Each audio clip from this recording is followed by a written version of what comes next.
J'ai l'insigne honneur de prononcer le discours officiel d'ouverture au nom de son Excellence M. Roch-Marc Christian Kaboré, président du FASO, président en exercice du SILS, empêché pour la présente cérémonie d'ouverture.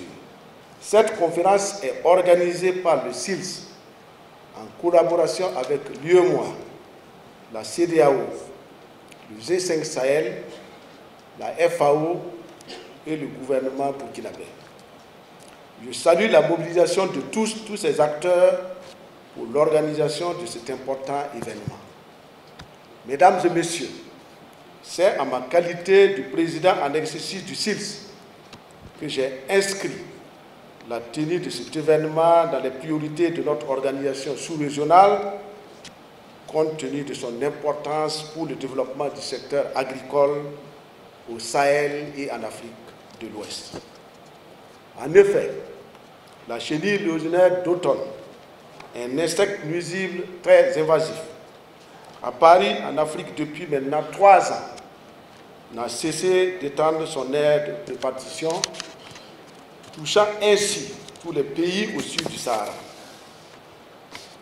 Ce fléau, couplé au péril du changement climatique, de la sécheresse, de la désertification et de l'insécurité, fragilise nos stratégies de production agricole et donc de développement économique et social. L'apparition et la propagation de cette chenille dans tous les pays de notre espace constitue une grave menace pour la sécurité alimentaire et nutritionnelle. C'est pourquoi la coopération sous-régionale s'impose à nous comme un impératif pour juguler ces déprédateurs de culture. Mesdames et messieurs les experts, dans tout combat, le vainqueur est assurément celui qui a développé la meilleure stratégie qui lui permet de détecter et d'exploiter les faiblesses de l'adversaire. Je vous invite donc, au terme de ces 3 jours de travaux, à proposer à nos pays des éléments essentiels de stratégie pour traiter et gérer durablement la chenille légionnaire d'automne. Je déclare ouverts les travaux de la conférence régionale sur la gestion de la chenille légionnaire d'automne au Sahel et en Afrique de l'Ouest.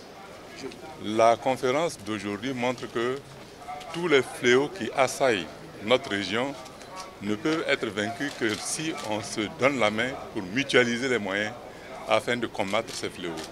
Et c'est en cela que je salue la présence de toutes les institutions qui sont dans la recherche, de tous les pays qui connaissent ce fléau et qui se battent aujourd'hui pour que ce fléau puisse reculer au niveau de notre espace.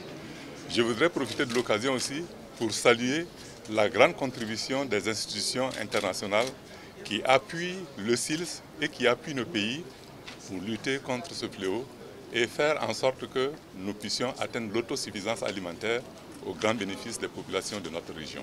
J'apprécie favorablement cette rencontre. C'est une initiative du chef de l'État, le président du FASO, qui est actuellement le président en exercice du SILS. Le gouvernement se mobilise pour faire en sorte que, dans le cadre de cette conférence, nous puissions apprendre des autres, parce que la lutte contre ce fléau ne date pas d'aujourd'hui. D'autres pays ont réussi à faire en sorte que ce fléau recule dans leur pays. Et nous, aujourd'hui, nous voulons profiter de l'occasion pour apprendre de leurs expériences et faire en sorte que nous puissions mettre en place le dispositif nécessaire à travers nos différentes régions pour combattre ce fléau